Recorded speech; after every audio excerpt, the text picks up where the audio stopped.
তো আমরা যেহেতু একটা ফরেন কান্ট্রিতে ঘুরতে যাচ্ছি সেই জন্য আমরা কারেন্সি এক্সচেঞ্জ করেছি, আর আমার মা মন দিয়ে দেখছে সেটা, তো আমাদের কারেন্সি এক্সচেঞ্জ হয়ে চলে এসেছে। দেখবো না যে খামের উপরে কি লেখা আছে সব দেখছি, আমরা তো এই প্রথম যাচ্ছি না, আর কলকাতা এই ফার্স্ট টাইম আমরা ইন্ডিয়ান রুপিস অন্য কোনো কারেন্সিতে এক্সচেঞ্জ করেছি। খুলতে হচ্ছে না এটাকে, এরকম এই যে এরকম।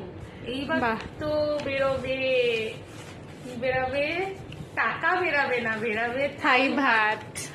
থাই ভাট।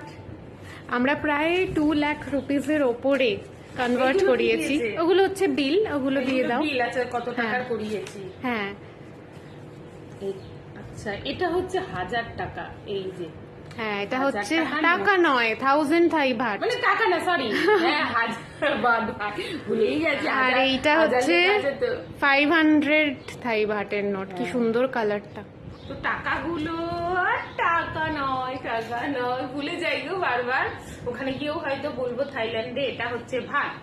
দেখো দেখো দেখো, 2 লাখ টাকার শপিং এর জন্য এখান থেকে কলকাতা থেকে এক্সচেঞ্জ করিয়ে নিয়েছি টাকা। তো তোমরা যদি যারা যাবে মনে করছো তারা কলকাতা থেকেও এক্সচেঞ্জ করাতে পারো, বা এয়ারপোর্টে গিয়েও করতে পারো, টাকাকে থাই ভাট হিসাবে করে নিতে পারো, বা তোমরা থাইল্যান্ডে গিয়েও করতে পারো। কিন্তু আমার যার যেটা সুবিধা সেরকম করবে। কিন্তু আমার মনে হয় কলকাতা থেকে করে নেওয়াটা সবচেয়ে বেটার।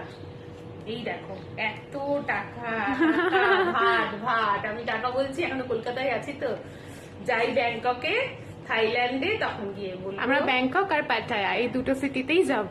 তোমরা সব ব্লগ দেখতে পারবে, কোথায় যাচ্ছি, কি করছি, এই ভাট দিয়ে কি কিনছি, অনেক মার্কেটিং করছি।